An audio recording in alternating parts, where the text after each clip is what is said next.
అటు భాగ్యాన్ని ఆశీస్సులను కలిగి ఉండగలిగే కృపనిమ్మని, అలానే దాసునిగా మాట్లాడుతూ నేర్పించిన కృప చూపించమని తండ్రి, అలాగే మీ పరిచర్య మీ చిత్తానుసారంగా జరిగేటట్లుగా మీ బలమైన హస్తపు తోడ్పాటుని ఇస్తూ మీరే కార్యశుద్ధి చేకూర్చి నడిపిస్తారని నమ్మొచ్చు.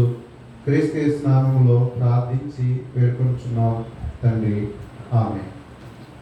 అందరికీ వందనాలండి. ప్రియమైనటువంటి దేవుని వారలారా, బేసిక్ లెసన్స్ మనం నేర్చుకుందాం, ఆలోచిద్దాం. ఎందుకంటే ఈ కాలంలో ఎక్కువ మంది మనం ప్రశ్నించేవారు ఎక్కువైపోయారు కాబట్టి అందుకని ప్రతిదీ మనకు తెలియాల, ఏ విషయమైనా క్షుణ్ణంగా అర్థం చేసుకోగలగాలి. కాబట్టి ఇంచుమించు 3, 4, 5 తరగతులు చదివే పిల్లలు ఉన్నారనుకుంటున్నాను. నోట్స్ మెయింటైన్ చేస్తే బాగుంటుంది. కాబట్టి చక్కగా రాసుకుంటే రేపు పొద్దున మీరు ఎదిగేటప్పుడు ఆ విషయాలు మీకు చక్కగా, దీని గురించి నేను ఒకప్పుడు నేర్చుకున్నాను కదా ఏంటి అని ఒకసారి రిఫర్ చేసుకుని చక్కగా ఆ విషయాల మీద పట్టు ఉండడానికి బాగుంటుంది. కాబట్టి అందుకని పిల్లలు నోట్స్ తెచ్చుకోండి, పెన్ను తెచ్చుకోండి, చక్కగా నోట్ చేసుకోండి, నేర్చుకోండి. రేపు పొద్దున బోధించవలసిన వాళ్ళు మీరే మీ స్థానిక సంఘంలో. అవసరమైతే దేవుని పరిచర్యలో ఉన్నతంగా దేవుని మహిమార్థంగా నడిపించవలసిన వారు మీరే. కాబట్టి అలా ప్రతి ఒక్కరూ చక్కగా అవకాశాన్ని సద్వినియోగం చేసుకోవాలని ప్రేమతో కోరుచున్నాను. బైబిల్ తరగతులకు ఉద్దేశం ఏంటంటే, నా ఉద్దేశం ఏంటంటే బోధించే వారిగా 10 మందిని నేను తయారు చేయాలి. అది నా ఉద్దేశం. నేను ఏదైతే నేర్చుకున్నానో అలాగా బాగా నేర్చుకుని ఒక ఏమంటాడంటే, కాలమును బట్టి మీరు ఎలా ఉండాలంటాడు పౌలు, బోధకులుగా. కాబట్టి అటువంటి విధానం ఎప్పుడైతే వచ్చిందో సంఘాలు బలపడతాయి, పరిచర్య అభివృద్ధి చెందుతుంది. కాబట్టి బలవంతుని చేతిలో భానులు వంటి వారిగా ఉండాలనేది దేవుని చిత్తం. ఆ ఉద్దేశంతోనే ఈ తరగతుల యొక్క ప్రయాసత నేను కోరుకునేది అదే.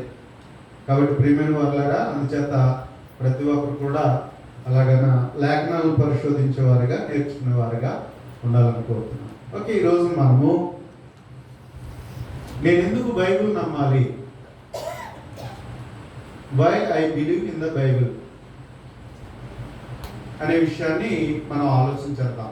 నేను ఎందుకు బైబిల్ నమ్మాలా, పర్టికులర్గా నా జీవితంలో అంత ప్రాముఖ్యత బైబిల్కి ఇవ్వాల్సినటువంటి అవసరత ఏంటి.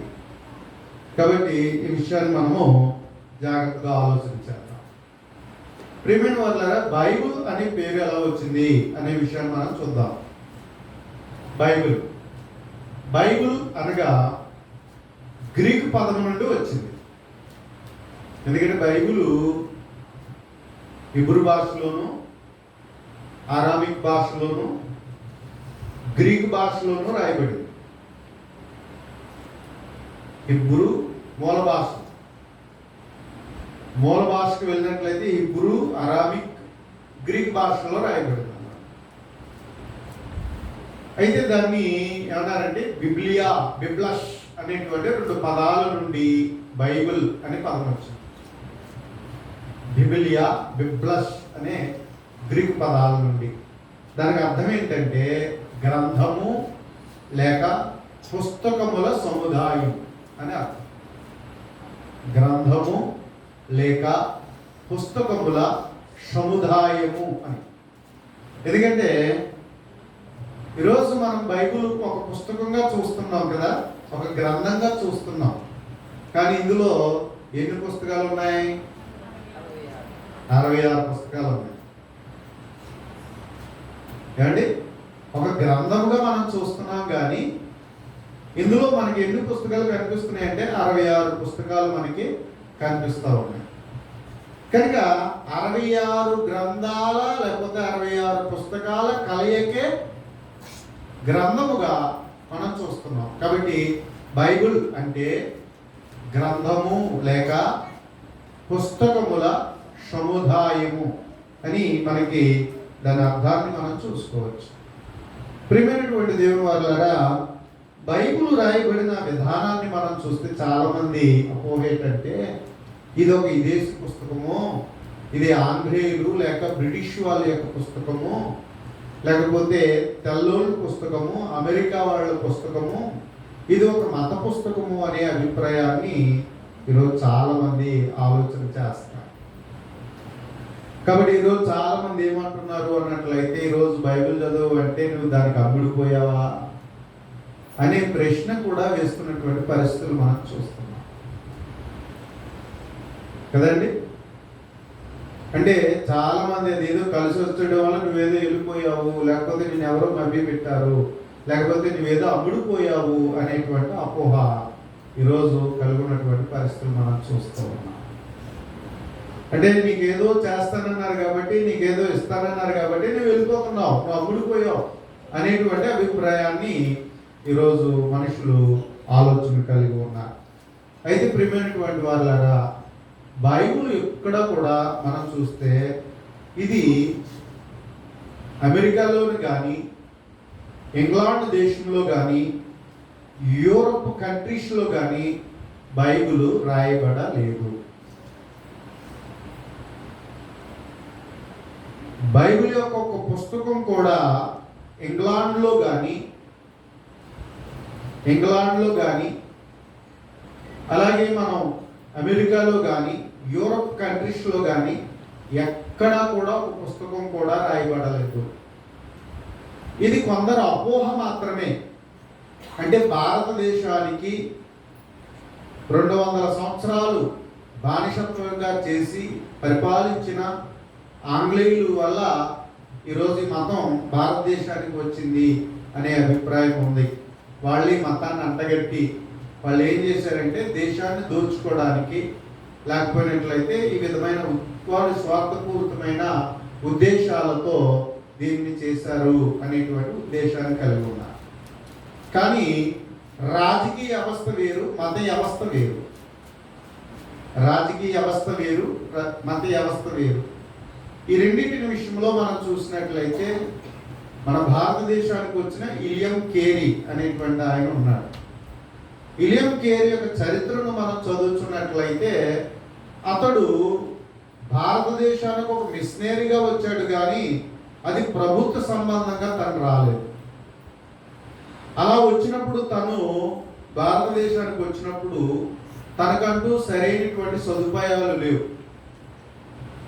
ఇక్కడే వ్యవసాయం చేసుకుని ఒక పక్కనే కుటుంబాన్ని పోషించుకుంటూ వృత్తులు చేసుకుంటూ తను ఏం చేశాడంటే సువార్తను ప్రకటించిన వ్యక్తిగా మనము విలియం కేరీ అనేటువంటి అతని హిస్టరీ మనం చదివితే అతడు పడిన బాధలు కష్టాలు చూస్తే నిజంగా మనకు ఆశ్చర్యం వేస్తుంది. ఎందుకంటే ఎవరు కూడా బ్రిటిషర్స్ తనకి వచ్చినటువంటి మిలిటరీ వాళ్ళు కానీ, లేకపోతే రాజకీయ వ్యవస్థ వాళ్ళు కానీ, అధికారులు కానీ, కలెక్టర్స్ కానీ, అప్పుడు ఉన్నవారు ఎవరైతే ఉన్నారో వారు ఎవరు వారికి సహకరించలేదు. కాబట్టి వాళ్ళు ఎవరు పట్టించుకోలేదు నిజంగా చూస్తే. కాబట్టి హిస్టరీ చదువుతున్నప్పుడు మనకి ఏమర్థమవుతుంది అన్నట్లయితే మత వ్యవస్థను ఆధారం చేసుకుని రాజకీయ వ్యవస్థను నడిపించలేదు. కాబట్టి ఇది ఒక అపోహ. కాబట్టి ప్రియమైనటువంటి దేవుని వాళ్ళారా, అయితే బైబుల్ అనేటువంటిది ఒక బ్రిటిష్ ద్వారా, లేకపోతే ఇంగ్లాండ్లో కానీ, యూరోప్లో కానీ, అమెరికాలో కానీ ఈ గ్రంథం ఎక్కడ కూడా రాయబడలేదు. ఇది మొట్టమొదటిగా ఇంగ్లీష్లో కూడా రాయబడలేదు. హిబ్రూ, అరామిక్, గ్రీక్ భాషల్లో ఆదిమ మూల భాషలు. కానీ బైబిల్ చదువుతున్నప్పుడు మనం అదే చూస్తాం. ఎక్కడి నుంచి అనువదించబడింది అనే విషయాన్ని చూస్తే దీని మూల భాష ఏంటి అన్నట్లయితే హిబ్రూ అలాగే గ్రీక్ భాషల్లో నుండి ఇది వచ్చింది అని చెప్పబడి ఉంటుంది. బైబిల్ తెరిచిన వెంటనే ఆదిమ హెబ్రీ గ్రీక్ భాషల్లో నుండి భాషాంతరము చేయబడిందని మొట్టమొదటి పేజీలో మనం చూస్తాం. ఏమండి, అంచేత ఇది ఈ అపోహ పక్కన పెట్టండి, మన మనస్సులో నుంచి తొలగించండి. ఇది బ్రిటిష్ వాళ్ళది కాదు, యూరోప్ కంట్రీస్ వాళ్ళది కాదు, అమెరికా వాళ్ళది కాదు. వాళ్ళు క్రిస్టియానిటీని అంగీకరించారు, క్రిస్టియానిటీని తెలుసుకుని దాన్ని వ్యాప్తి చేశారు, అంతే. దాని ప్రచుర అంటే వాళ్ళు చేశారు. ఓకే, ఇంకా మనం జాగ్రత్తగా ఆలోచన చేస్తే బైబిల్ గురించి ఆలోచన చేద్దాం. బైబిల్ అనేటువంటిది 1600 సంవత్సరాలు రాయబడింది. బైబిల్ రాయబడడానికి పట్టిన కాలము 1600 సంవత్సరాలు. ఇది ఒక్కచోటే కూర్చొని ఒకచోటే, లేకపోతే పరలోకం నుండి వచ్చినటువంటిది కాదు, లేకపోతే ఒకే కాలంలో రాయబడినటువంటిది కాదు. బైబిల్ క్రీస్తు పూర్వము 14వ శతాబ్దం నుండి క్రీస్తు శకము 1వ శతాబ్దం వరకు, ఇంచుమించు 100వ సంవత్సరం వరకు బైబిల్ ఎంచబడిందంటే రాయబడింది. మధ్యలో కొన్ని సంవత్సరాలు నిశ్శబ్ద కాలం ఉండడం చేత ఏమంటారు అన్నట్లయితే 1100 సంవత్సరాలు పట్టింది అంటారు మ్యాక్సిమం. అంటే ఆ 400 నిశ్శబ్ద కాలం తీసేస్తే. కానీ ప్రారంభం నుండి ముగింపు వరకు ఉన్నటువంటి కాలాన్ని ఏకం చేసి ఏమంటారంటే 1600 సంవత్సరాలు అయిపోయింది. 1600 సంవత్సరాలు. దీనిని రాసినటువంటి గ్రంథకర్తలు 40 మంది. బైబిల్ రాసినటువంటి గ్రంథకర్తలు ఎంతమంది అన్నట్లయితే 40 మంది. కనుక 1600 సంవత్సరాలు ఏ వ్యక్తి అయినా బ్రతకగలడా? ఒక వ్యక్తి చేత అది రాయబడింది అనడానికి లేదు. కానీ 1600 సంవత్సరాల్లో 40 మంది చేత బైబిల్ రాయబడింది. 40 మంది చేత రాయబడింది. ఈ 40 మందిలో ఎవరున్నారు అన్నట్లయితే రాజులు ఉన్నారు, రాసినటువంటి వాళ్ళు, మంత్రులు ఉన్నారు, ప్రవక్తలు ఉన్నారు, వ్యవసాయకులు ఉన్నారు, జాలరులు ఉన్నారు, పండితులు ఉన్నారు. కాబట్టి ఈ వివిధమైన వర్గాలకు చెందినటువంటి వారు, వివిధ కాలాలకు చెందినటువంటి వారు 40 మంది చేత రాయబడింది. 40 మంది చేత రాయబడింది. చూడండి, మనము ఏదైనా ఒక శాస్త్రాన్ని గురించి మనం ఆలోచన చేస్తే పూర్వం ఆ శాస్త్రము ప్రారంభంలో ఒకలాగా ఉంది. రాను రాను అది ఏం చేయబడిందంటే అది ఇంకా ఇంప్రూవ్ అవుతూ వచ్చింది, డెవలప్ అవుతూ వచ్చింది. ఒకప్పుడు భౌగోళికంగా ఆలోచన చేసినట్లయితే భూమి బలపరుపుగా ఉంది అని నమ్మింది ఈ లోకం. అంచు చివరికి వెళ్ళిపోతే పడిపోతే ఇలా బలపరుపుగా ఉండేది, చివరికి వెళ్తే ఇలా జారి పడిపోతారో బాబా అనుకునేవారు. ఆ తర్వాత దాన్ని ఏం చేశారు అన్నట్లయితే సముద్రయానం చేసినటువంటి వాళ్ళు, ఆ తర్వాత అంతరిక్షానికి గురించి వెళ్ళినటువంటి వాళ్ళు ఇవన్నీ పరిశీలన చేసి చెప్పింది ఏంటంటే భూమి బల్లపరుపుగా లేదు, భూమి గుండ్రంగా ఉంది అని చెప్పారు, వలయాకారంలో ఉంది అని చెప్పారు. కాబట్టి ఇప్పటికీ కూడా మనం అంతరిక్షంలోకి వెళ్ళిన తర్వాత ఈ నాసా వాళ్ళు వీరు మొత్తం ర్యాకెట్ల ద్వారా వెళ్ళి పరిశీలన చేసి వాటిని ఫోటోలు తీసి లేకపోతే ఇప్పటికీ వాటిని పరిశీలిస్తూ గమనిస్తూ ఉన్నారు. అది ఎలా ఉందంటే గుండ్రంగా ఉన్నాయి. కానీ ఇప్పుడున్న శాస్త్రానికి ముందున్నటువంటి మనిషి ఆలోచన చేసిన దానికి చాలా వ్యత్యాసాలు ఉన్నాయి. ఒకదానికి ఒకటి కూడా ఏ విధమైన పొంతన లేదు. రకరకాలైన భావాలు కలిగి ఉన్నటువంటి వారు ఉన్నారు. కనుక ప్రియమైనటువంటి దేవుని వారలారా, అయితే మనిషి పరిశీలన చేస్తూ అనేక విషయాలు వెలుగులోకి తీసుకొచ్చాడు. ఏ శాస్త్రం చూసినా సరే అది డెవలప్ చేసుకుంటూ వచ్చారు, ఇంప్రూవ్ చేసుకుంటూ వచ్చారు. కాబట్టి ఈ విధమైన రీతిలో మనిషి ఏం చేశాడు అన్నట్లయితే అతడు జ్ఞానముగా విజ్ఞాన ప్రకారంగా వెలుగుతున్నటువంటి రీతిని మనము చూడగలుగుతా ఉన్నాం. కాబట్టి వైద్య శాస్త్రం మన పూర్వీకులకి ఇప్పటికీ తేడా ఉందా లేదా? అలాగే ఇంజనీర్ వర్క్ కూడా మనం చూసినట్లయితే పూర్వీకులకి ఇప్పటికీ తేడా ఉందా లేదా? వ్యవసాయ సంబంధమైన విధానంలో కూడా పూర్వీకులకి ఇప్పటికీ చాలా తేడాలు వచ్చాయి. కాబట్టి ఏ చూసినా దాని ఇంప్రూవ్మెంట్ చూస్తున్నాం మనం. ఇవన్నీ టెక్నాలజీగా ఇవన్నీ కూడా ఎదుగుతున్నటువంటి రీతిని మనం చూడగలుగుతూ ఉన్నాం. కాబట్టి ఇంతకుముందు మనం చూసినట్లయితే కొన్ని రోగాలు ఉండేవి, దానికి మందులు వేరే, దానికి సరైనటువంటి ఆ కాలంలో సరైన మందులకు కూడా చనిపోయిన పరిస్థితులు ఉన్నాయి కదండి. సరైన ట్రీట్మెంట్ లేక కూడా చనిపోయినటువంటి పరిస్థితి. మసూచి, మలేరియా ఇలాంటివి వచ్చి ఎంతోమంది ఏమైపోయారు, చనిపోయినటువంటి పరిస్థితి మనం చూస్తున్నాం. ఆరోగ్యవంతులే కానీ ఏదైనా సోకితే మందులు లేక ఏమైపోయేవారు, చనిపోయేవారు. చాలా శాతం మనము ఈ గర్భిణీ స్త్రీలు కూడా మనం చూసినట్లయితే ఎక్కువ శాతం స్త్రీలు కాన్పుల్లో కూడా చనిపోయినటువంటి పరిస్థితులు కూడా మనం వింటూ వచ్చాం. కానీ ఇప్పుడు టెక్నాలజీ పెరిగింది కదా, అంత మార్పులు వచ్చాయి కదండి.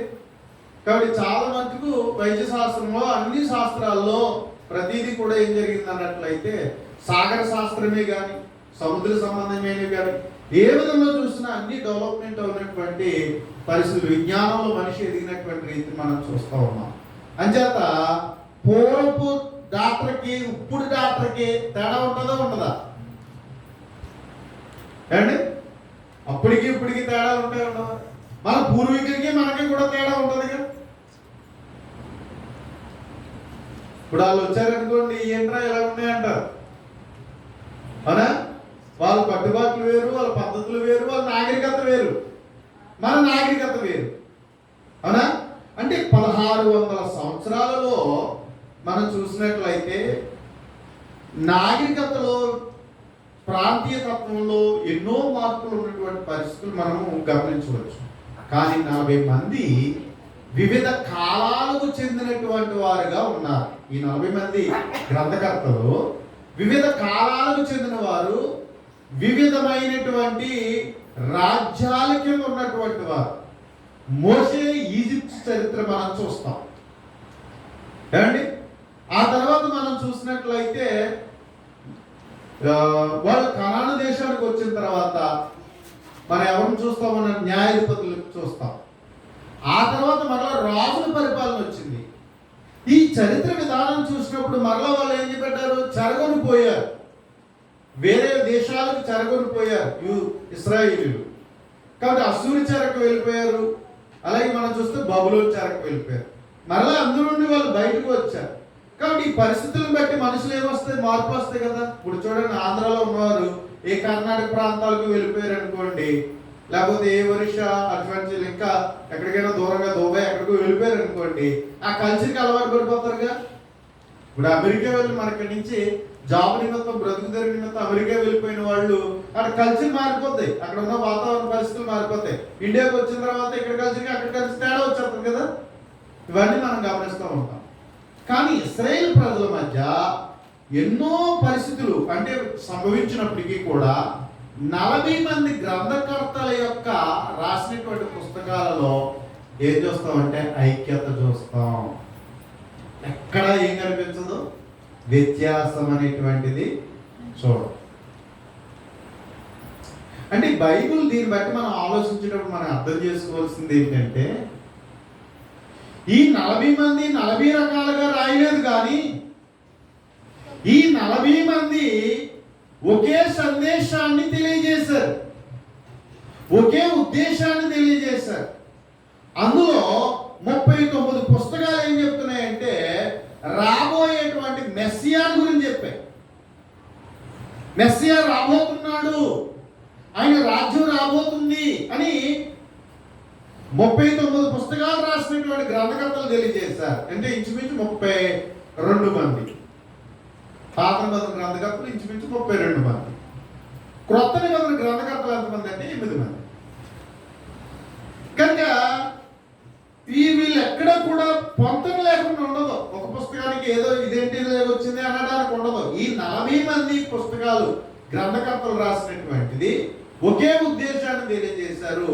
ఆ ఉద్దేశం ఎవరిది అన్నట్లయితే దేవునిది. అంటే వాళ్ళు రాసింది ఏంటంటే మా మాటలు కాదు, మా ఉద్దేశం కాదు, ఇది దేవుని యొక్క ఉద్దేశము అని, దేవుని యొక్క సందేశం, ఉపదేశం అన్నట్లుగా ఏం చేశారు అన్నట్లయితే బైబిల్ మనకి ఇచ్చారు. ఒకవేళ 40 మంది రాస్తే 40 మంది గ్రంథకర్తల్లా కనిపించాలి, కానీ బైబిల్ అలా కనిపించదు. బైబిల్ అంతా ఏకీభవిస్తుంది. దాని గ్రంథకర్త ఎవరు అన్నట్లయితే 40 మంది రాసినా అది ఎవరి చేత రాయబడింది అన్నట్లయితే దేవుని చేత రాయబడింది. అందుకే బైబిల్ చదువుతున్నప్పుడు యెహోవా ఇలాగు సెలవిచ్చెను, యెహోవాకు ప్రత్యక్షమై ఇలాగు సెలవిచ్చెను అనే మాటలు మనం తరచుగా చూస్తాం. అంటే బైబిల్ చదువుతున్నప్పుడు అది మనిషిని యొక్క మాటలు కాదు, మనిషిని యొక్క జ్ఞానం కాదు, అది మానవుని మించినటువంటి ఇవ్వబడింది అనే ఉద్దేశాన్ని గ్రంథం మనకి తెలియపరచుకోవచ్చు.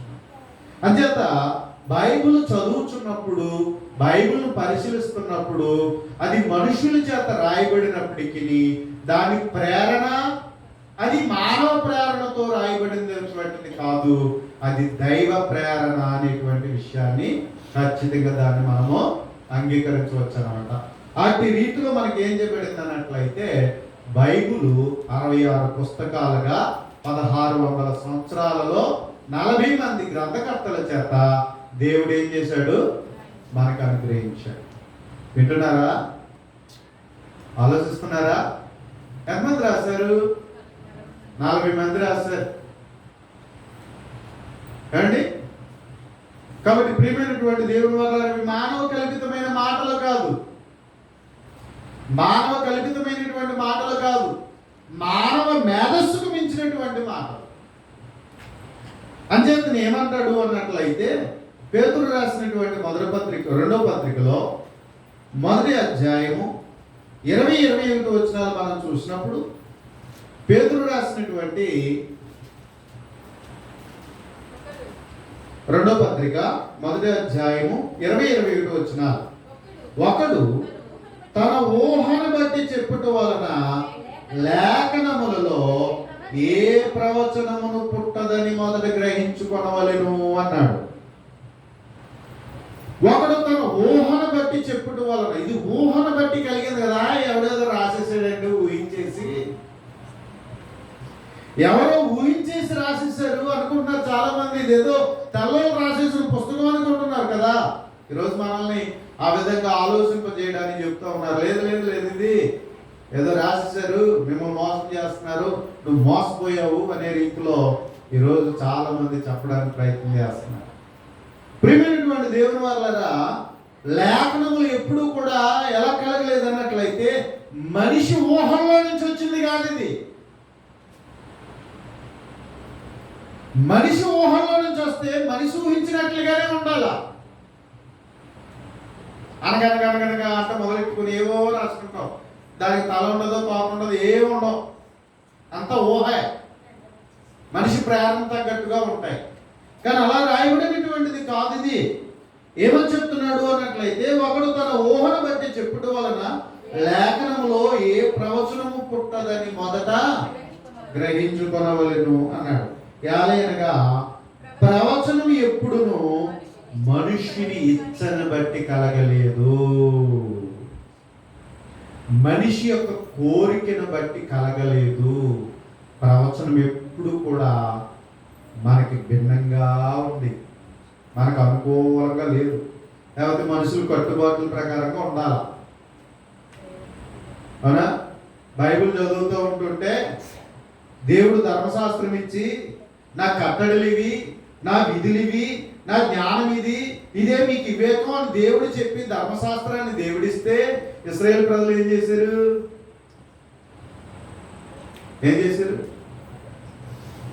ఈ అన్యుల వైపు తిరిగిపోయారండి ఎక్కువగా. దేవుడు కష్టపడి 40 సంవత్సరాలు కనాన్ దేశాన్ని తీసుకొస్తే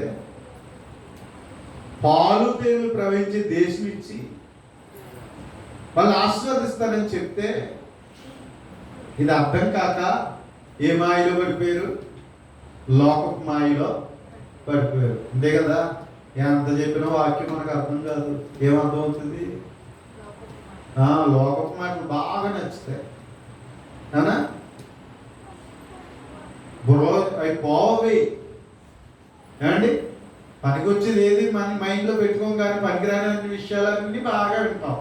గాలి మాటలు చూడండి, అప్పుడప్పుడు అది నిజమో కాదో తెలియదు, ఎవరో ఏదో చెప్తారు, అలాగా అంటా ఉంటే అది తీసుకెళ్ళి ఇంకొకరు చెప్తారు. అక్కడి నుంచి అదంతా మొత్తం లోకం అంతా బాగా అది అవునా కాదా అని ఆలోచించాం, కానీ గాలి మాటలు మనకి బాగా చెప్తాం. అమ్మా ఇలా జరిగిందంట, అవునా కాదా తెలియదు. రాజుగారు మొహంగా అడుగుతూ ఈ పదవులు వచ్చి కడిగాడట. కడిగిన తర్వాత నీసు ఉండిపోయిందట పళ్ళలో. ఇసుండిపోతే మంత్రి గారితో అన్నాడట, ఎవయ్యా పొద్దున బ్రష్ చేస్తే జస్ట్ ఏదో ఈసు పొల్లో ఇరిగిపోయింది అంటే వెళ్ళి మంత్రి గారు అన్నారట తన భార్యతో, పాపం పొద్దుట పొందబలు కడుగుతున్నాడట, ఏదో వచ్చింది పేడి ఇరిగిపోయిందట, పాపం తన పట్ల చాలా బాధపడుతున్నారు రాజుగారు. అక్కడి నుంచి ఏం చేసిందంటే ఆ మంత్రి గారి భార్య చలిగత్తులు పనిచేసే వాళ్ళు ఆడుతుందంట, ఏముందమ్మ పాపం పొందబలు ఇరిగిపోయిందంట పట్టులో. అక్కడి నుంచి అది ఏమైంది అన్నట్లయితే అదే పొగారు ఏమైపోయిందంటే మొత్తం పెద్ద కొమ్మ ఇరిగిపోయిందంట రాజుగారి నోళ్ళలో. ఏండి ఇలా ఉంటాయి అనా ఈ గాలి మాట బాగా చెప్పుకుంటాం. అవునా కాదా ఇదేమో ఆలోచించం. ఏమండి అసలు విషయాన్ని ఎవరు ఆలోచించరు, దాన్ని గుర్తించరు. కానీ గాలి మాట చెప్తూ ఉంటారు, ఏదో చెప్తూ ఉంటారే అవి మట్టి బాగా పడుతూ ఉంటాయి మన చెవుడికి. కానీ ప్రియమైనటువంటి దేవుని వల్లరా పనికొచ్చే దేవుని సంగతులు, ఆశీర్వాదకరమైన దేవుని సంగతులు మనిషి ఎప్పుడు కూడా అర్థం చేసుకునేవాడిగా లేడు. అర్థం చేసుకున్నాడు. కాబట్టి ప్రియమైన వాళ్ళ ఇశ్రాయేలు ప్రజలకు దేవుడు తమ ధర్మశాస్త్రాన్ని ఇస్తే ఏం చేశారు? లోకమాయలోకి మరలా చిక్కుకుపోయారు. దేవుని ఎరుగని తరం ఒకటి వచ్చాను అంటున్నాడు. యెహోవా ఎరుగని తరం ఒకటి వచ్చిన న్యాయాధిపతుల గ్రంథంలోకి వచ్చేటప్పటికి దేవుడు చక్కటి దేశం ఇస్తే యెహోవా ఎరుగని తరం ఒకటి వచ్చింది. ఎవరు మర్చిపోయారు? నడిపించి చక్కని దేశం పాలు తేనెలు ప్రవహించే దేశాన్ని ఇస్తే అంతటి దేవుని మరిచి లోకపు మాయలో చిక్కుకొని పోయినటువంటి పరిస్థితి చూస్తున్నాం. మనం ఎప్పుడు కూడా లోకపు ముచ్చట్లుగా ఆలోచిస్తామే తప్ప దేవుని మంచి మాటలను ఎప్పుడు కూడా మనసు పెట్టో అర్థం చేసుకోం. అవి ఎప్పటికీ అర్థం కావంటాం కదా. కనుక ప్రియమైన వాళ్ళరా మనం ఎప్పుడు అలా ఉండకూడదు, ఎప్పుడు అలా ఉండకూడదు. దేవుని మాటను దేవుని మాటగా నేర్చుకోవాలి. కాబట్టి దేవుడిచ్చినటువంటి పరిశుద్ధ గ్రంథము చాలా గొప్ప గ్రంథం. అది మనం చెప్తున్న వల్ల కాదు, దాన్ని పరిశీలించడం వల్ల మనకు తెలుస్తుంది. బైబిల్ను పరిశీలించడం ద్వారా, చదవడం ద్వారా విషయాలు మనకు అర్థమవుతున్నాయి. అంచేత బైబిల్ యొక్క సత్యాన్ని, బైబిల్ మనకు అనుగ్రహించబడిన రీతిని మనం అర్థం చేసుకుని దేవుడు మనకి ఇచ్చినటువంటి దేవదేవునికి మనం ఏం చేయాలి అన్నట్లయితే కృతజ్ఞత చెప్పాలి. ఎంత విలువైన గ్రంథం ఆయన నాకు ఇచ్చావా అని మనం ఎప్పుడూ కూడా దేవునికి ఏం చెప్పాలా? కృతజ్ఞత చెప్పాలి. కాబట్టి ప్రియమైన వాళ్ళు అందుకనే అర్థం చేసుకోవాలి. అందుకని మనిషి యొక్క కోరికను బట్టి కలగలేదు, మనిషి ఇచ్చని బట్టి కలగలేదు అంటున్నాడు. మరి ఎలా కలిగింది? మనుషులు పరిశుద్ధాత్మ వలన ప్రేరేపింపబడిన వారై దేవుని మూలంగా పలికి. కాబట్టి ఇశ్రాయేలు మనుషుల్లో చెదిరిపోయారు, బానిసలుగా బ్రతికారు. ఇన్ని చేసినా ఏమండి ఆ ప్రకారంగా బైబిల్ రాయబడిందా? మరి అలా ఉండాలిగా, ఆ ప్రకారంగా ఉండాలి కదా. అక్కడి నుంచి ఇక్కడికి వీళ్ళు చెదిరిపోయారుగా, బానిసలు అయ్యారుగా. ఆ విధంగానే మనుషుల కోరికలను తగ్గట్టుగా ఉండాలిగా. కొన్ని అలా ఉందా? అందుకని ఏమంటున్నాడు అన్నట్లయితే ప్రియమైనటువంటి దేవుని వర్లారా, యాలయనక ప్రవచనం ఎప్పుడు మనిషిని ఇచ్చిన బట్టి కలగలేదు. అంటే ఇది ఈజిప్షియన్స్ ప్రకారంగా ఉండదు. అలాగే మనం చూసినట్లయితే అస్సూరు కానీ, బబులోను కానీ, మాది పార్సిక్ కానీ అండ్ రోమియోలు కానీ వీటికి సంబంధించి ఉండదు. మరీ ముఖ్యంగా ఇంకా ఆలోచన చేస్తే ఈ యొక్క యూదులకి కూడా భిన్నంగా క్రొత్త నిబంధన ఉన్నటువంటి పరిస్థితి మనము అర్థం చేసుకోవచ్చు. అంటే దీన్ని బట్టి ఏంటి అన్నట్లయితే ఇది మనిషి ఊహను బట్టి కలిగింది కాదు, మనిషి ఊహను బట్టి కలిగింది కాదు. చాలా మంది ఏమనుకుంటున్నారంటే తమకు అనుకూలంగా ఏరు కూర్చుకున్నారు ఇవి అనుకుంటున్నారు. ఇంకా చాలా పుస్తకాలు ఉన్నవి ఏం చేసుకున్నారండి? ఏరు కూర్చుకుని వీటిని అమర్చుకున్నారు అని చెప్తున్నారు. ఏమండి దైవ ప్రేరేపితమైనదా మానవ కల్పితమైనదా అని అసలు దాన్ని అంగీకరించడానికి సరైనదా కాదా అనేటువంటి రీతిలో ఎన్ని విధాలుగా బైబిల్ పండితులు ఆలోచించారో తెలుసా? ఈ 66 పుస్తకాలుగా సమకూర్చడానికి వారు ఎంత ఆలోచించారో తెలుసా? అందుకే అలా అమర్చడానికి ఏమన్నారంటే కనోన్ అన్నారు. ఒక కొల ప్రమాణం, ఒక కొల ప్రమాణపూర్వకమైన రీతిలో 66 పుస్తకాలు ఏకం చేశారు. కాబట్టి 72 పుస్తకాలు ఒకరు వాడుతున్నారు, మీరెందుకు వాడతలేదు అన్నటువంటి రీతిలో ఈరోజు మాట్లాడుతున్న రీతి మనం చూస్తూ ఉన్నాం. ఇంకా ఉన్నాయి కదా పత్రికలు, మీరెందుకు చేర్చలేదు అనే రీతిలో ఈరోజు మాట్లాడుతున్నటువంటి పరిస్థితులు మనం చూస్తూ ఉన్నాం. అయితే ప్రియమైనటువంటి దేవుని వారలారా, ఏది దైవ చిత్తానుసారముగా ఉన్నదనేటువంటిది ఆలోచన చేస్తే ఏం చేశారు అన్నట్లయితే 66 పుస్తకాలుగా ఒక గ్రంథముగా చేసినటువంటి పరిస్థితి. ఎందుకంటే దేవుడు ఇస్తూ ఏం చెప్పుకొచ్చాడు? కలపకూడదు, తీసివేయకూడదు. దేవుడు తన మాటలు ఇస్తే ఏం చెప్పుకొచ్చాడు? కలపకూడదు, తీసివేయకూడదు. పోనీ ఏదో నచ్చిందని చేర్చేసుకోవడానికి లేదు, ఏదో నచ్చేసిందని చేర్చుకోవడానికి లేదు.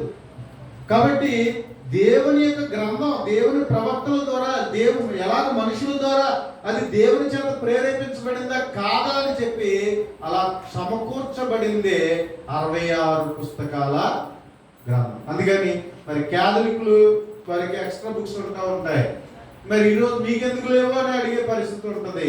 కానీ ప్రియమైన వారలారా, దైవ ప్రేరితంగా రాయబడినటువంటి పరిశుద్ధాత్మ వలన ప్రేరేపించబడినటువంటి పుస్తకాలని ఏకంగా సమకూర్చినటువంటి 66 పుస్తకాలు కలిగిన గ్రంథం. ఇలా చేయడానికి కనోన్ అని, మరలా వాటి లెక్కలో లేనటువంటి అపోక్రిఫ అనేటువంటి రీతిలో ఏం చేశారంటే సెపరేషన్ చేశారు. అపోక్రిఫ అంటే దైవ ప్రేరితం కానిటువంటి, మనుషుల ద్వారా రాయబడినటువంటి, కనోన్ అనేటువంటి కొల ప్రమాణం, దైవ గ్రంథానికి కొల ప్రమాణంగా ఈ పుస్తకాలు ఖచ్చితం అనే రీతిలో ఏం చేశారంటే కొల ప్రమాణంగా 66 పుస్తకాలు సమకూర్చారు. కాబట్టి ప్రియమైన వాళ్ళ అందుచేత ఒకవేళ మనుషులు రాసిన ఎన్ని పుస్తకాలైనా ఉండొచ్చు, కానీ ఏం చేర్చకూడదు? బైబిల్తో చేర్చకూడదు. ఇలా చాలా ఉన్నాయి,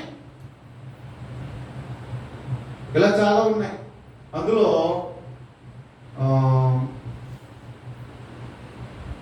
క్యాథలిక్ బైబిల్ చూస్తాం. అలాగే ఈ మధ్యన ఇంకొకటి కూడా మనం చూస్తాం. వాళ్ళు ఎవరంటే ప్రోఫెట్స్ అని తిరుగుతుంటారు. ప్రోఫెట్స్ అని తిరుగుతుంటారు.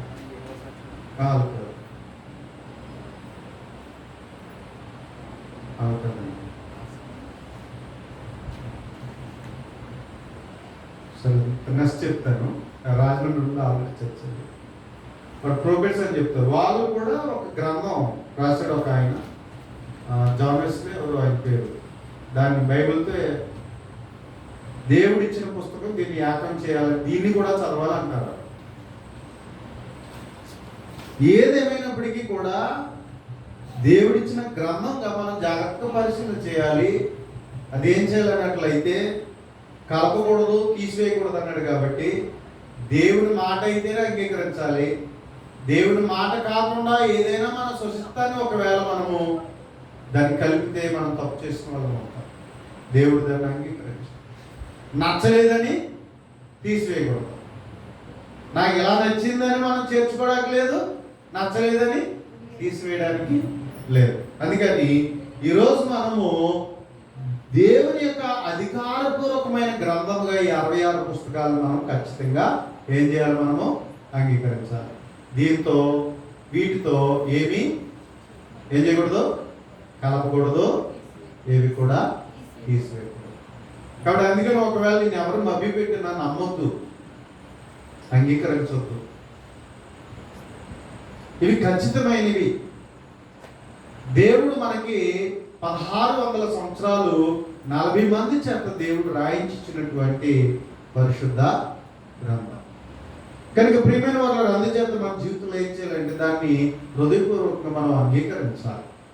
మరి ముఖ్యంగా మనం చూసినట్లయితే పాత నిబంధనలో దీపవృక్షం ఉండేది ప్రత్యక్ష గుడారంలో. దానికి 7 శాఖలు 6 శాఖలుగా ఉండి మధ్యన ఒకటి ఉంటుంది. అందులో కలశాలు, అందులో ఉండేటువంటి బంగారం, ఇవన్నీ కూడా చూసినట్లయితే మనకేం చూపిస్తుంది అన్నట్లయితే 40, 66 వస్తాయి, 40 వస్తాయి. వీళ్ళంటే ఒకరోజు నేను చెప్తాను దాని గురించి.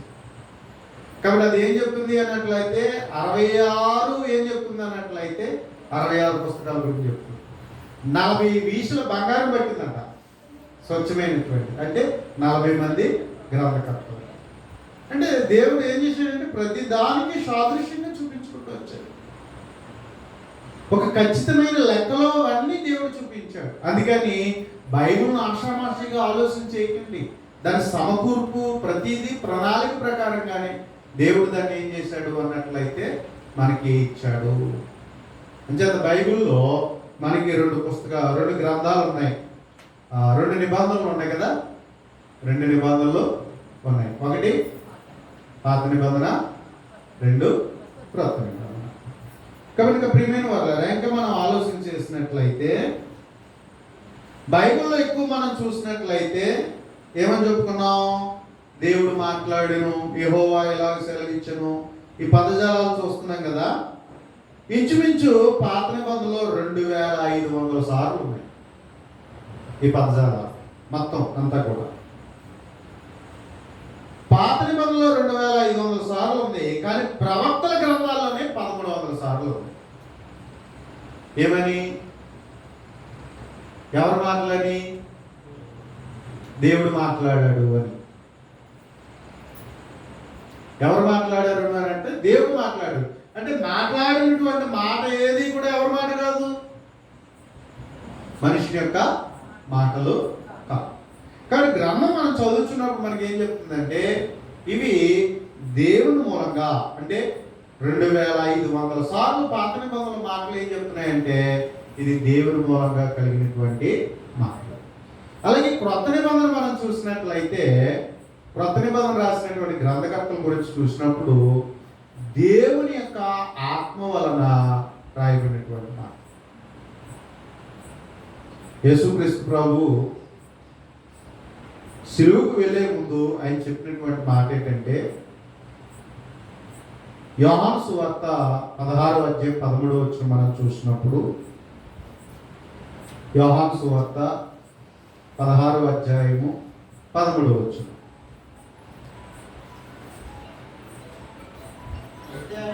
అయితే ఆయన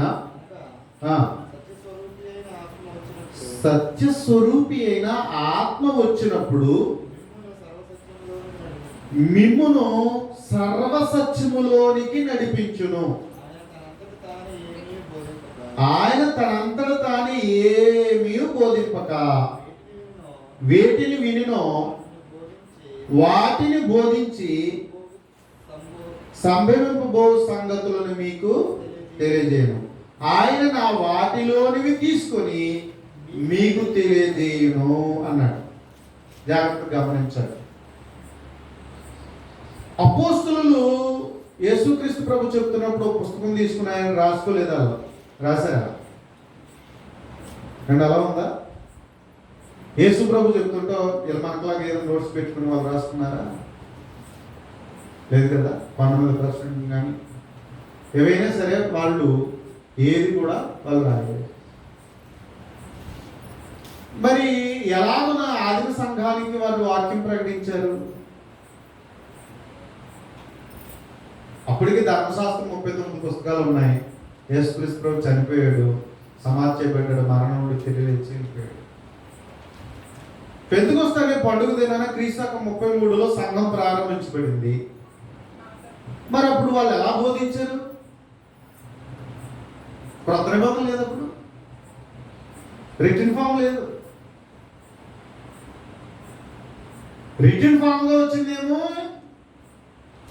ఇంచుమించు 40 సంవత్సరం దాటింది. అంటే 50 లోపు వచ్చిన తర్వాత మొట్టమొదటి పుస్తకం కొత్త నిబంధనల పుస్తకం ఏంటంటే గల్తీ కానీ యాకోబు కానీ రాయబడింది అనేది అంచనా.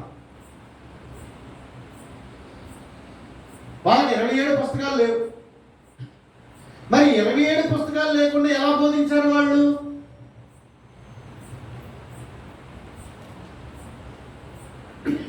ఆదిమ సంఘానికి క్రొత్త నిబంధన లేదు. అంటే క్రొత్త నిబంధన రిటన్ ఫామ్ లో లేదు, కానీ వాళ్ళు బోధించారు కొత్త నిబంధన. ఎలా బోధించారు అంటే యేసు ప్రభువే చెప్తున్నాడు కదా, ఈ యోహాను సువార్త 14వ అధ్యాయం మాటలు, యోహాను సువార్త 15వ అధ్యాయంలో మాటలు, యోహాను సువార్త 16వ అధ్యాయం మాటలు చెప్తున్నట్లయితే ఆయన ఏమంటాడు అన్నట్లయితే, నేనేమైతే మీకు చెప్పానో వాటిని మీకు ఏం చేస్తాడు, జ్ఞాపకము చేస్తాడు అంటాడు. నేను మీకు ఏ సంగతులు ఏదైతే చెప్పానో వాటిని జ్ఞాపకం చేస్తానండి. చూడండి యోహాను సువార్త 14:26, 14:26. ఆదరణకర్త అనగా తండ్రి నామమున పంపబోవు పరిశుద్ధాత్మ సమస్తమును మీకు బోధించి నేను మీకుతో చెప్పిన సంగతులన్నిటిని మీకు జ్ఞాపకము చేయును అన్నాడు. అంటే వాళ్ళకి మనకులాగా రిఫర్ చేయడానికి ఏమి లేదు,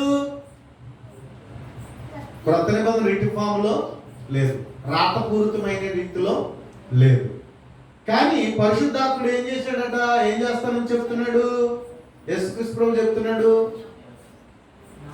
యేసు ప్రభు చెప్పిన సంగతులని వీళ్ళకి ఏం చేస్తారట, జ్ఞాపకము చేస్తాడు. అంటే ఏదైతే సర్వసత్యములోకి నడిపించాలో అలాగా సత్యములో నడిపించడానికి పరిశుద్ధాత్ముడు వారికి జ్ఞాపకము చేశాడు. 12 మంది అపోస్తలులు పరిశుద్ధాత్ముడు ఏం చేశాడు, జ్ఞాపకం చేశాడు. ఏ సంగతులు అయితే యేసు ప్రభు చెప్పాడో ఆ సంగతులను వారికి ఇచ్చాడు. ఆ తర్వాత వాటిని రిటన్ ఫామ్గా ఉండేటట్లుగా 27 పుస్తకాలు రాయబడ్డాయి. అందులో మత్తయి రాశాడు, అపోస్తులు మత్తయి. ఇంకొకరు అపోస్తులు ఎవరు అందులో, యోహాను గారు, ఆ తర్వాత పౌలు గారు, ఆ తర్వాత పేతురు గారు. వీళ్ళే 4 కూడా అపోస్తులు. మిగిలిన వారు ఎవరున్నారు, మార్కు, లోక, యాకోబు, యోహాను. ఇలా క్రొత్త నిబంధన యొక్క గ్రంథకర్తలు ఎంతమంది, 8 మంది. క్రొత్త నిబంధన యొక్క గ్రంథకర్తలు 8 మంది. వింటున్నారా ఏమండి?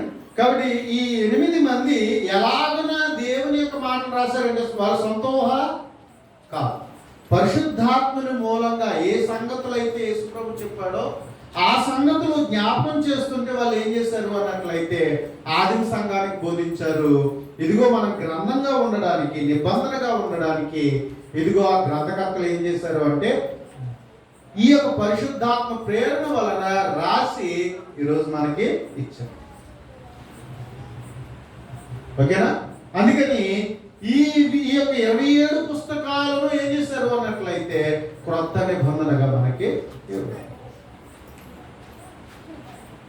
అంచేత ప్రియమైన వాళ్ళారా, ఇది మనకి చూసినట్లయితే ఇంకేమంటాడంటే ఎబ్రీ పత్రిక 1వ అధ్యాయం 1వ వచనం మనం చూస్తే, పూర్వకాలమందు నానా సమయంలో నానా విధాలుగా మాట్లాడిన దేవుడట ఈ దినములంతమందు కుమారుని ద్వారా మనతో మాట్లాడు. అంటే తండ్రి చిత్తాన్ని పరలోకం నుండి భూమి మీదకి తెచ్చిన వాళ్ళు ఎవరు? వినాలి, జాగ్రత్తగా అర్థమవుతుంది. ఏమండి, పరలోకము నుండి తండ్రి చిత్తాన్ని ఎవరు తీసుకొచ్చారు అన్నట్లయితే యేసుక్రీస్తు ప్రభు తీసుకొచ్చారు. కానీ పూర్వకాలమందు నానా సమయంలో నానా విధాలుగా మాట్లాడిన దేవుడు ఈ దినములు అంతమంది కుమారుని ద్వారా మనతో మాట్లాడినాడు. అంటే యేసు ప్రభు ఏం చేశాడు అన్నట్లయితే ఇదిగో దేవుని వాక్యాన్ని ఎవరికి ఇచ్చాడు? అపోస్తులకు ఇచ్చాడు. యోహాను సువార్త 17వ అధ్యాయం చదువుతుంటే ఈ వాక్యము వారికి ఇచ్చి ఉన్నాను అంటాడు అక్కడ. అలాగే దేవుడు ఏం చేశాడు అన్నట్లయితే గ్రంథం అంతటిని మనకి ఆయన మనకు రాయించి ఇచ్చాడు. కాబట్టి పాత నిబంధన ఏమో ఛాయ, క్రొత్త నిబంధన ఏమో నిజ స్వరూపం. పాత నిబంధన ఏమో ఛాయ, అంటే ఛాయ అంటే నీడ. క్రొత్త నిబంధన ఏమో నిజ స్వరూపం. అందుకని పాత నిబంధన ఏం చెప్పుకొచ్చింది? పాత నిబంధన ఏం చెప్పుకొచ్చింది? మెస్సియా రాబోతున్నాడు, మెస్సియా రాజ్యము రాబోతున్నది అని మనకి పాత నిబంధన చెప్పింది. పాత నిబంధన అంతా కూడా మెస్సియా రాబోచున్నాడు, మెస్సియా రాజ్యము రాబోచున్నది. కానీ క్రొత్త నిబంధనకు వచ్చేటప్పటికి ఇదిగో మన క్రీస్తు పుట్టాడు, క్రీస్తు పరిచర్య చేశాడు, ఆయన చనిపోయి సమాధి చేయబడి మరణం నుండి తిరిగి లేచి దేవుడి కుడి పార్శ్వన కూర్చున్నాడు. యేసుక్రీస్తు ప్రభు ఎక్కడున్నాడు? చనిపోయి సమాధి చేయబడి మరణం నుండి తిరిగి లేచి దేవుడి కుడి పార్శ్వన కూర్చున్నాడు. కాబట్టి ఈరోజు మనం అందరము కూడా ఆ క్రీస్తును కలిగి క్రీస్తునందు ఉండి మనం ఏం చేయబడాలి అని చెప్పబడుతుందంటే, తిరిగి మనం అక్కడికి వెళ్ళిపోవాలి. క్రీస్తు వస్తాడు, క్రీస్తు మరలా తిరిగి రాని ఉన్నాడు, వచ్చి ఏం చేస్తాడు? మనల్ని అందరినీ తీసుకుని పోతాడు. ఇది మొత్తం కంప్లీట్ బైబిల్ మనం చూసినట్లయితే తెలియజేస్తుంది. పాత నిబంధన ఏమో క్రీస్తు వస్తున్నాడు అని, కొత్త నిబంధన ఏమో క్రీస్తు పుట్టాడు, జీవించాడు, ఆయన పరిచర్య చేశాడు, చనిపోయాడు, సమాధి చేయబడ్డాడు, మరణం నుండి తిరిగి లేచి ఆయన దేవుని కుడి పార్శ్వన కూర్చున్నాడు. మరలా తిరిగి రాని అన్నాడు. ఎవరిని? ఇదిగో ఆయన ఏవైతే పరిచర్య అనుగ్రహించాడో ఆ పరిచర్యలు ఎవరైతే ఉన్నారో వారిని ఆయన ఏం చేస్తాడట? తిరిగి తీసుకుని వెళ్తాడు. ఇది మొత్తం గ్రంథం అనుకున్న మొత్తం తెలియజేసేది. కాబట్టి ఈ రెండు నిబంధనల యొక్క వ్యత్యాసం ఇది. అందుకని పాత నిబంధన ఏమో ఛాయ, నీడ లాంటిది, క్రొత్త నిబంధన ఏమో నిజ స్వరూపము లాంటిది. ఈ బేసిక్స్ అర్థమవుతే మీకు బైబిల్ చక్కగా అర్థమైపోతుంది. అందుకనే ఈ బేసిక్స్ అనేవి మీకు ఇడమరుస్తున్నాను. ఇంకా మనం చూసినట్లయితే బైబిల్ దేవుని గ్రంథం అనడంలో ప్రవచనాలు ఉన్నాయి. బైబిల్లో ప్రవచనాలు ఇంచుమించు 333 ప్రవచనాలు యేసుక్రీస్తు గురించి గ్రంథం చెప్పింది. 333 ప్రవచనాలు. అంతేకాకుండా బైబిల్లో చెప్పబడిన ప్రతి ప్రవచనము కూడా ఏం చేయబడింది అన్నట్లయితే నెరవేర్చబడింది. ఏదైతే బైబిల్ చెప్పిందో చెప్పినటువంటి టైంకు చెప్పిన ప్రకారంగానే ఏం చేయబడిందంటే ప్రతి ప్రవచనము నెరవేర్చబడింది. లోకంలో చాలా మంది ఎన్నెన్నో చెప్పారు కానండి, ఇంత ఖచ్చితమైన నెరవేర్పు బైబిల్కు ఉన్నంతగా మరి ఏ గ్రంథానికి లేదు. బైబిల్కు ఉన్నంతగా మరి ఏ గ్రంథానికి కూడా లేదు. బైబిల్ ఏ విధంగా ప్రవచించిందో ఖచ్చితమైన నెరవేర్పు ఉంది. ఖచ్చితమైన నెరవేర్పు ఉంది. అది ఒక మాట నేను చూపిస్తాను మీకు అర్థం కావడానికి. అదేంటి అన్నట్లయితే ఆదికాండము 16వ అధ్యాయం మనం చూసినట్లయితే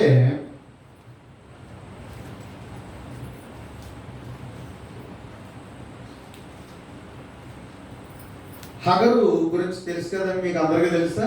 హగరు ఎవరు? అబ్రాహాము యొక్క భార్య కదా. భార్య సారా తర్వాత పిల్లలు లేరని ఏమంది? దేవుడు చెప్పాడు. ఏమని చెప్పాడు దేవుడు? ఏమని వాగ్దానం చేశాడు దేవుడు? నీ సంతానాన్ని ఆశీర్వదిస్తాను అని దేవుడు చెప్పాడు. ఎంతగా ఆశీర్వదిస్తానన్నాడు? ఆకాశ నక్షత్రాల వల్ల చేస్తానన్నాడు. ఈ మాట ఎవరు నమ్మారంటే అబ్రహాము నమ్మాడు. ఎవరు నమ్మలేదు? సారా నమ్మలేదు. అవిశ్వాసరాలేదు, అస్సలు నమ్మలేదు. ఈ నమ్మలేకపోవడం వల్ల జరిగినటువంటి పొరపాటు ఏంటో తెలుసంటే ఒక తొందరపాటు వచ్చింది. నీకు చూస్తే అబ్రహాం గారు, మీకు చూస్తే వయసు పెరిగిపోతుంది, నాకు కూడా వయసు పెరిగిపోతుంది, మన పిల్లలు పుడతారో పుట్టరో నాకు మీరేమి చెప్పినా నాకు నమ్మకం రావట్లేదు. అందుకని ఏం చేస్తామంటే, ఇదిగో నా దాసి ఉన్నది కదా, నా దాసి ఉంది కదా, ఆమెతో పోయి నాకు కొరకు సంతానాన్ని కలిగించాడు. దేవుడు ఏమన్నాడు?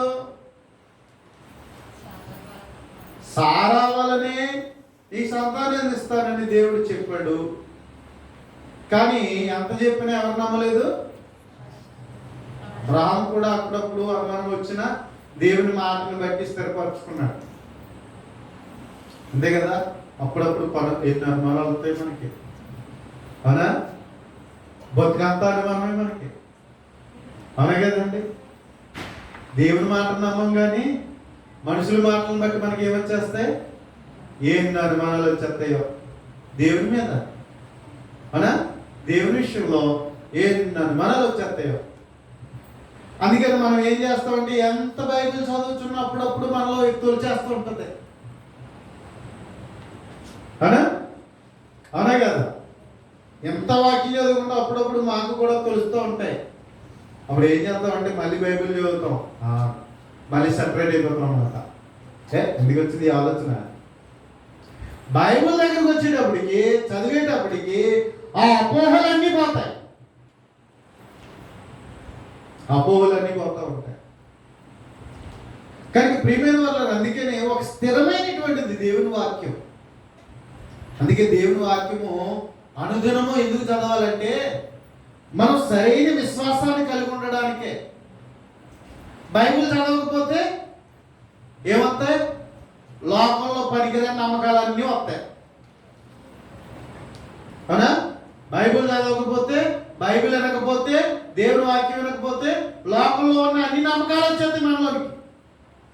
కానీ బైబిల్ ఎప్పుడైతే స్థిరంగా మనం చదువుతున్నామో ఖచ్చితంగా స్థిరమైన నమ్మకం మన జీవితంలో వస్తుంది. గేది లెక్క చెయ్యం, దేవుడి మీదే స్థిరమైన నమ్మకాన్ని మనము కలిగి ఉంటాం. అందుకే దేవుడు మనకు రాతపూర్వకంగా ఇచ్చేసి అవిశ్వాసి కాకరా నాయన ఎప్పటికీ ఎలా ఉండమని కోరుతున్నాడు, విశ్వాసిగా ఉండు అంటున్నాడు. విశ్వాసం లేకపోతే దేవునికి ఇష్టమైండుట అసాధ్యం. విశ్వాసం లేకపోతే ఎన్ని సమస్యలు తెచ్చుకుంటామండి, లేనిపోయిన సమస్యలన్నీ నెత్తి మీద తెచ్చుకుంటాం, అవునా? విశ్వాసం లేనప్పుడు మన జీవితంలో లేనిపోయిన సమస్యలు తెచ్చుకుంటాం. ఇదిగో ఇక్కడ ఆగర చేసిన పని అదే, సారా చేసిన పని అదే. ఏం చేసింది?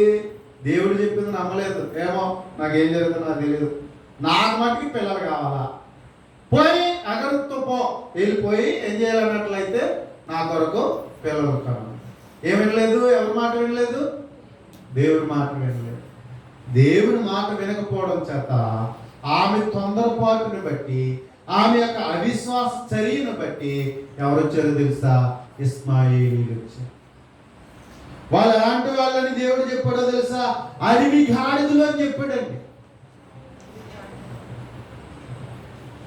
ఎలాంటి వాళ్ళు వచ్చారు? అడవి గాడిదలు. ఈరోజు ప్రపంచానికి టెర్రరిజం ఎవరి వల్ల వచ్చింది? ఈరోజు ప్రపంచం అంతా భయంతో వణికిపోతుందండి. కారణం ఏంటి? అవ్వమ్మ చేసిన, సారా చేసిన తప్పుడు పని. ఆ రోజు సరైన నమ్మకంతో, సరైన స్థిరత్వంతో ఉన్నట్లయితే సమస్య వస్తుందా? అప్పుడప్పుడు మన అవిశ్వాసాల వల్ల మన కుటుంబాలను కూడా అలాగే చేసుకుంటాం. సరిగ్గా దేవుని నమ్మకం లేకపోవడం వల్ల మన జీవితంలో కూడా ఏం చేసుకుంటాము అన్నట్లయితే మన కుటుంబాలను కూడా అదే విధంగా మనము తప్పుడు అడుగులు వేస్తూ ఉంటాం. ప్రియమైనటువంటి వాళ్ళు, అందుకనే దేవుని మాటను స్థిరంగా నమ్మాలా, దేవుడు చెప్పింది అర్థం చేసుకోవాలా. మన మట్టి బుర్ర అయినా సరే ఏదో విధంగా మన బుర్రలోనికి ఎక్కించుకోవాలి దేవుని మాట. అది అర్థం చేసుకోవాలి. అది మన మేలు కోరినటువంటిది, మన క్షేమం కోరినటువంటిది, మన ఆశీర్వాదం కోరినటువంటి. అందుకని దేవుని మాటని ఎప్పుడు కూడా ఖచ్చితంగా నమ్మాలంటే, నమ్మకపోతే ఏదో జరిగింది. ఇదిగో దేవుడు చెప్పాడు అడవిగాడిదని ఈరోజు ప్రపంచానికి పెరుగుప్పుగా ఉన్నటువంటి పరిస్థితి ఈరోజు మనము ఇప్పటికీ అనుభవిస్తున్నాం. పూర్వం నుండి ఇప్పుడు వరకు కూడా బైబిల్ ఖచ్చితమైన ప్రవచనం అండి. కానీ ఇస్మాయిలీల నుండి ఎవరు వచ్చారు అన్నట్లయితే అడవిగాడులు వచ్చారు. ఇంక వాళ్ళ తప్ప ఇంకెవరి మాట వేండు. మొండితనంగా చివరికి బాంబేలను పెట్టేసుకుని నలుగురి మధ్య పేరు చేసుకోవడమే తప్ప మంచిగా ఆలోచిస్తారండి, చెప్పిన మాట వింటారండి. అదో మొండితనం కదండి, అవునా? అదొక విధమైనటువంటి ఏ రీతిగా తయారయ్యారు, లొంగని మార్పు చెందనటువంటి రీతిలో ఒక మొండితనంగా ఈరోజు ప్రపంచంలో ఏ దేశం చూసినా గడగడగడలాడిపోతుంది, గడగడలాడిపోతుంది. చూసారా బైబిల్ అంత ఖచ్చితంగా ప్రవచనించిందో? అలాంటి ప్రవచనాలు ఎన్నో ప్రతి దేశం గురించి ప్రవచించింది, భవిష్యత్తు గురించి ప్రవచించింది. బైబిల్ ఏం చెప్పిందో అలాంటి ఖచ్చితమైన రీతిలో దాని యొక్క నెరవేర్పును చూస్తాం. ఏ ప్రవచనం చూడండి, బైబిల్లో ఉన్న ప్రతి ప్రవచనాన్ని, పాత నిబంధనలో ఉన్న ప్రవచనాన్ని, క్రొత్త నిబంధనలో ఉన్న ప్రవచనాన్ని, ప్రతి ప్రవచనాన్ని పరిశీలన చేస్తే ఖచ్చితమైన నెరవేర్పు ఉన్నటువంటి రీతిని మనం చూస్తూ ఉంటాం. అందుకని బైబిల్ ఖచ్చితమైనది, అది చెప్పింది జరిగింది కాబట్టి సత్యమైనది. బైబిల్ సత్యమైనది, అందుకే మనం నమ్మవలసిన వారమై ఉన్నాం, నమ్మవలసిన వారమై ఉన్నాం. పూర్వం నుండి ఏదైతే బైబిల్ చెప్పుకుంటూ వచ్చిందో అలాగే కాలం పరిపూర్ణమైనప్పుడు దేవుడు తన కుమారుడిని క్రీస్తుని లోకానికి పంపించాడు. ఆ ప్రకారంగానే లేఖనముల ప్రకారం ఆయన ఏమైపోయాడు, చనిపోయాడు. లేఖనముల ప్రకారం ఆయన సమాధి చేయబడ్డాడు. లేఖనముల ప్రకారం ఆయన మరణము నుండి తిరిగి లేచాడు. ఏదైతే ముందుగా చెప్పబడుచున్నదో ఆ ప్రకారంగా ఈరోజు ఈ భూదిగాంతాలకు సువార్త ప్రకటించబడుచున్నది. కనుక బైబిల్ చెప్పే ప్రతి మాట ఖచ్చితత్వమైనది. అందుకని బైబిల్ మనము నమ్మాలి. ఇంకా మనం చూసినట్లయితే శాస్త్ర ప్రకారంగా బైబిల్ చెప్పే సత్యం ఇంకా వండర్ఫుల్. శాస్త్రం, సైన్స్. కాబట్టి బైబిల్లో చూస్తున్నట్లయితే ఏదైతే బైబిల్ చెప్పిందో నిన్న మొన్న అనుకున్నారు ఇలా ఉంది ఇలా ఉందని, నిన్న మొన్న చెప్పారు. 18వ శతాబ్దం నుండి వెలుగులోకి వచ్చాయి. కానీ బైబిల్ ఎప్పుడో 3000 సంవత్సరాల క్రితం చెప్పింది, 3000 సంవత్సరాల క్రితం చెప్పింది. ఆ విషయాలు చూస్తే ఆశ్చర్యం వేస్తుంది అన్నమాట. ఎంత ఖచ్చితంగా చెప్పింది అన్నట్లయితే యోబు గ్రంథం 26వ అధ్యాయం,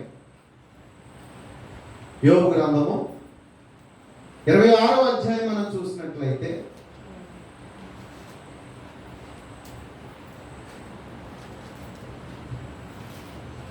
యోబు గ్రంథము 26వ అధ్యాయం మనం చూసినట్లయితే అక్కడ ఏమంటున్నాడు, 7వ వచనం, శూన్య మండలంపై ఉత్తర దిక్కునున్న ఆకాశ విశాలమును ఆయన పరిచయం, శూన్యము పైని భూమిని వేలాడదీసెను అని, భూమిని వేలాడదీసెను. ఏమండి, భూమి ఎలా ఉందో ఎవరికి తెలియదు. ఒకప్పుడు పూర్వం అట్లాస్ అనే ఒక బలవంతుడట భుజాల మీద పెట్టుకొని మోస్తున్నాడు అని నమ్మేవారు గ్రీకులు. పురాణాల్లోనేమో 8 ఏనుగులు మోస్తున్నాయి, 8 ఏనుగులు మోస్తున్నాయి అని చెప్పారు. ఇలాగన ఏ గ్రంథంలో చూసినా రకరకాల అభిప్రాయాలు ఉన్నాయి, పూర్వం నుంచి నమ్మకాలు ఉన్నాయి. కానీ బైబిల్ ఏం చెప్పింది అన్నట్లయితే భూమి శూన్యములో వేలాడదీయబడెను. ఇప్పటికి ఆకాశంలోకి వెళ్ళి చూస్తే దాన్ని ఎవ్వరో మొయ్యడు లేదు, దానికదే వేలాడదీయబడి తన చుట్టూ తాను తిరుగుతుంది. అది సూర్యుని చుట్టూ తిరుగుతుంది, తన చుట్టూ తాను తిరుగుతుంది, సూర్యుని చుట్టూ తాను తిరుగుతుంది. చూసారా బైబిల్ ఎంత ఖచ్చితంగా మాట్లాడిందో. మరి అప్పుడు యోబుకి ఆ టెక్నాలజీ లేదు, ఇప్పుడున్న రీతిగా వాళ్ళకి అప్పుడు ర్యాకెట్లు లేవు, మరి అప్పుడేమో ఏం లేదు, టెలిస్కోప్లు లేవు, పెద్ద టెలిస్కోప్స్ లేవు. నాసా వాళ్ళు ఈరోజు అంతరిక్ష వాళ్ళు ఉపయోగించే టెలిస్కోప్స్ లేవు. ఇవేమీ చేయకుండా కానీ వారు ఏం కాదు ఏం చెప్పారు, ఎలా రాయబడింది బైబిల్లో? మరి జ్ఞానం ఎక్కడిదో తనకి? అది మనిషి రాత అయితే చెప్పాలి కదా, ఎవరో మారుతున్నారు ఏదో చేస్తున్నారని. కానీ అలా కాకుండా ఇక్కడ ఏం చెప్పబడింది అన్నట్లయితే భూమి శూన్యములో వేలాడదీసెను. ఎంత ఖచ్చితమండి బైబిల్, ఎంత సత్యమండి బైబిల్. అందుకని బైబిల్ చెప్పుతున్న మాట ప్రతి మాట కూడా అదేమై ఉంది అంటే నమ్మదగినటువంటిది. మరి ఇంత నమ్మకముగా ఉన్నప్పుడు మనం నమ్మాలి కదా. భౌగోళికంగా చూసినట్లయితే ఈజిప్ట్ అనేటువంటిది ఉందా లేదా? నైలు నది ఉందా లేదా? బైబిల్ చెప్తుంది, ఉంది. అలాగే మనం చూసినట్లయితే ప్రతిదీ ఏ దేశం చెప్పిందో యూఫ్రటీస్ నది ఉందా లేదా? ఏమండి, యూఫ్రటీస్ నది ఉంది. అలాగే ఏ భౌగోళికమైన ఏ ప్రాంతాలు అయితే చెప్పిందో, ఏ రాజ్యాల గురించి చెప్పిందో ఖచ్చితంగా అవి ఉన్నాయి భూమి మీద. బైబిల్ ఏం చెప్పిందో ఖచ్చితమైన అలాంటి ప్రాంతాలు విధానం అంతే తప్ప మనిషి ఊహించి రాసింది అయితే అనగనగా రామపురం అన్నది ఎక్కడ ఉంటుంది? అది ఊహ. కానీ చూడండి, అంత ఖచ్చితమైన ప్రాంతాలు, నదులు, సరస్సులు ఇవన్నీ కూడా ప్రతిదీ కూడా ఖచ్చితంగా చూస్తాం. కానీ బైబిల్ కల్పితమైనది కాదు, మనిషి ఊహ నుండి కలిగినటువంటిది కాదు. అంతేకాకుండా అది చరిత్రపూర్వకమైనది. చరిత్ర కూడా ఖచ్చితమైనది. జరిగిందా లేదా అని ఆరా తీసుకున్నట్లయితే దాని అంతటికి తగినటువంటి చరిత్ర ఆధారాలు ఉన్నటువంటి గ్రంథంగా బైబిల్ మనము చూడగలుగుతాం. అంతేకాకుండా త్రవ్వకాలలో దొరికిన ఆధారాలు. నాహు ఆడ ఉందా లేదా అంటే ఉంది. నాహు ఆడ ఉంది.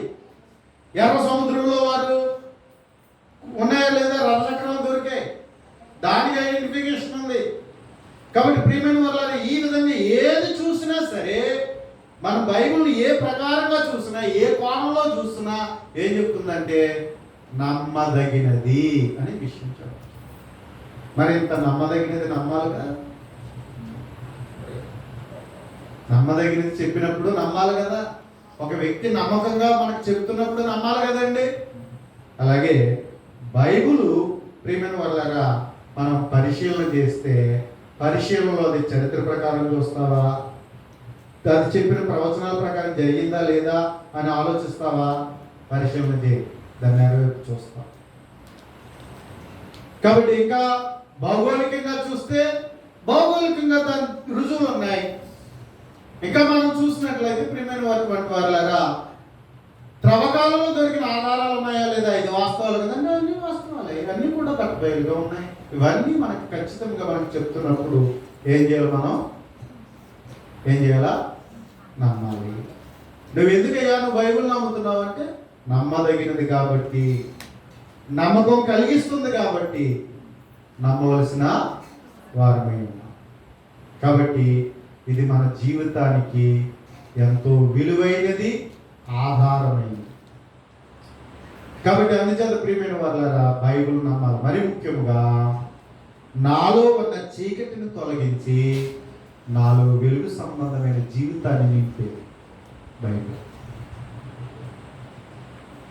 ఎందరో బైబిల్ చదివి జీవితాలు మార్చుకున్నారు, బ్రతుకులు మార్చుకున్నారు, ఏమండి, జీవితాలు దిద్దుకున్నారు.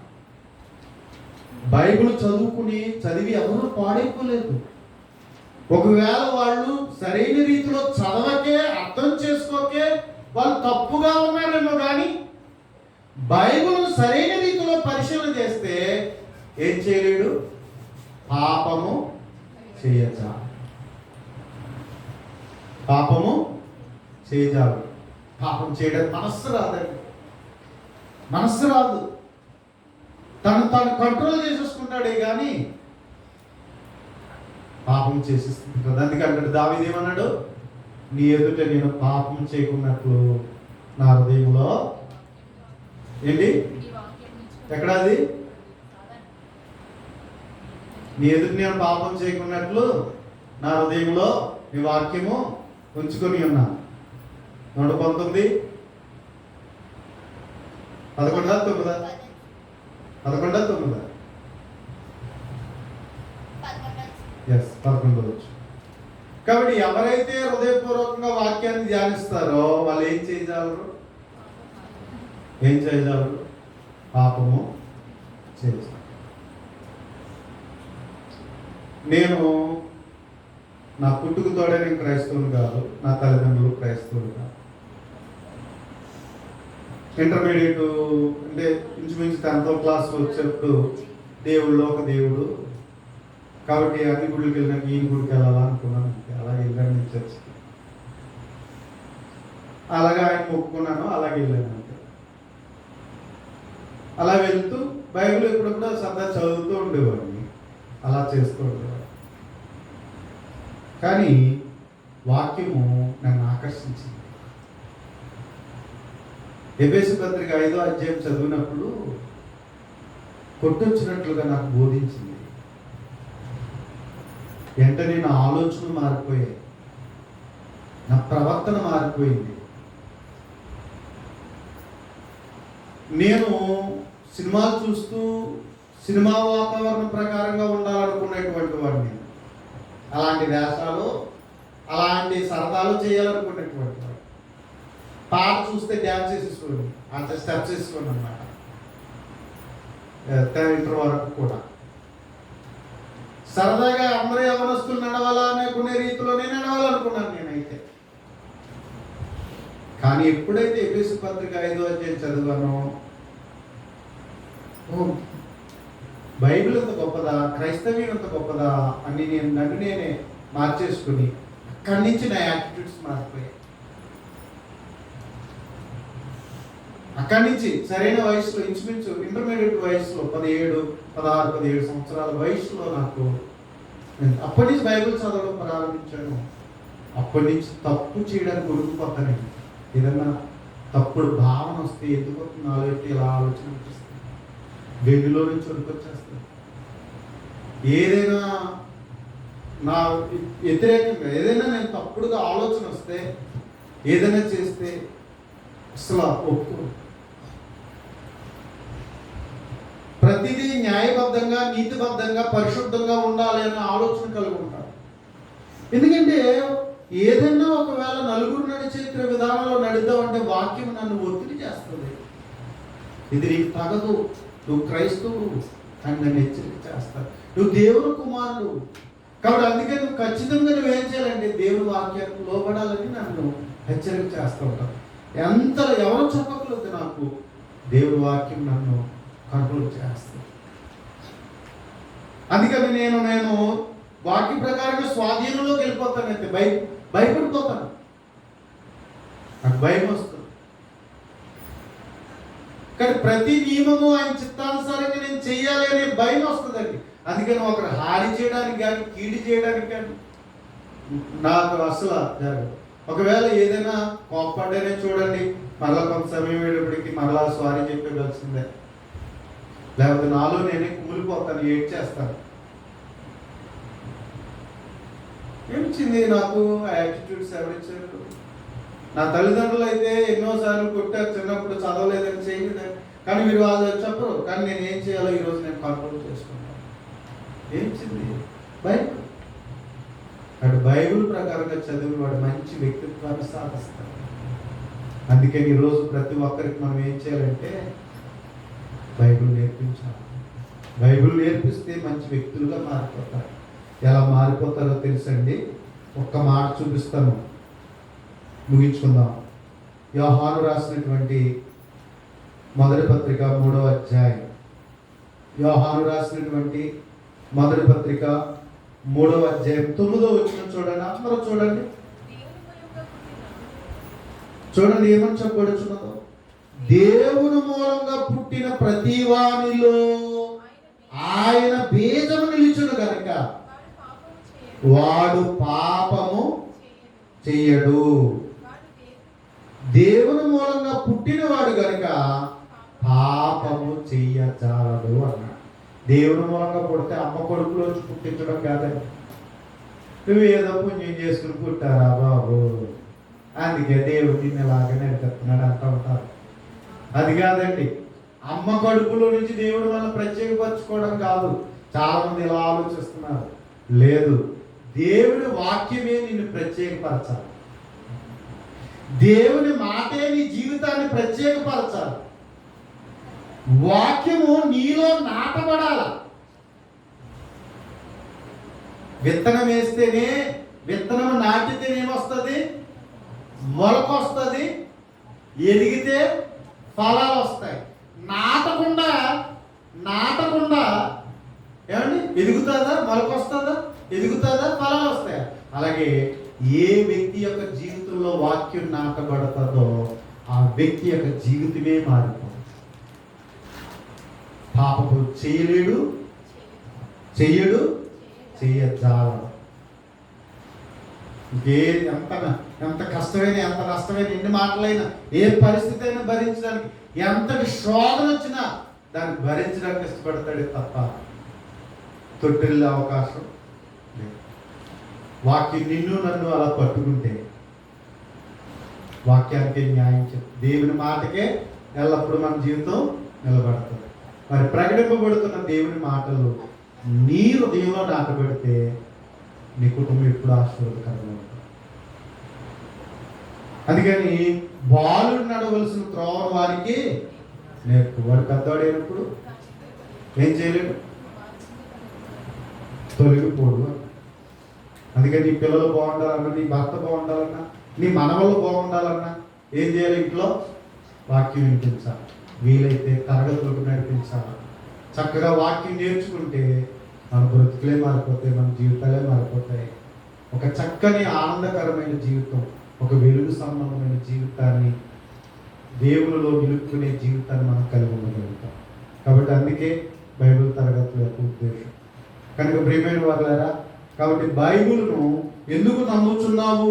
అది ఒక మత పుస్తకం, లేకపోతే బైబిల్ అది ఒక విదేశీ పుస్తకం ఎందుకు అని ఈరోజు చాలా మంది అంటున్నారు. లేదు లేదు, అది మనిషి జీవితాన్ని దిద్ది నిలబెట్టేదే. అంత ఖచ్చితమైనది, నమ్మకమైనది. ఏ కోణంలో పరిశీలిస్తావో గ్రంథాన్ని పరిశీలించు, అది దేవుని గ్రంథం, అది నమ్మదగిన గ్రంథం అని తనకు తాను ఏం చేసుకుంటుంది, రుజువు చేసుకుంటుంది. కాబట్టి అందుకనే మన జీవితాంతం ఏం చేయాలి? బైబిల్ను ఏం చేయాలి? ధ్యానించేవారుగా ఉన్నారు. దేవరాత్రులు ధ్యానించాలి. అలా ధ్యానించేవారే ఫలిస్తారు. ఆకు వారికి ఎప్పుడు కూడా ఫలం ఇచ్చేవారుగా ఉండగలుగుతారు. ఆ రీతిలో మీరు అందరూ ఉండాలని కోరుకుంటూ ప్రతి మీ అందరికీ ప్రార్థన చేస్తాం.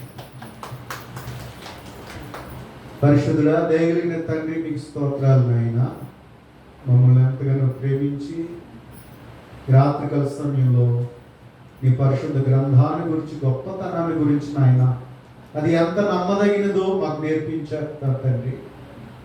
దేవా, ఇదిగో నాయన, విన్న మాటలు మా హృదయాలలో భద్రపరచుకుని ఈ లోకం ఎంత ప్రశ్నించినా, ఎవరు ఎన్ని రీతులుగా మమ్మల్ని శోధించినా, నీ గొప్ప మాటలు ఇదిగో నువ్వు ఇచ్చిన గ్రంథం యొక్క విలువను మేము ఎరిగి అంతే ఖచ్చితమైన సమాధానాలు మేము చెప్పేవారుగా ఉండడానికి దేవ సహాయం చేయి.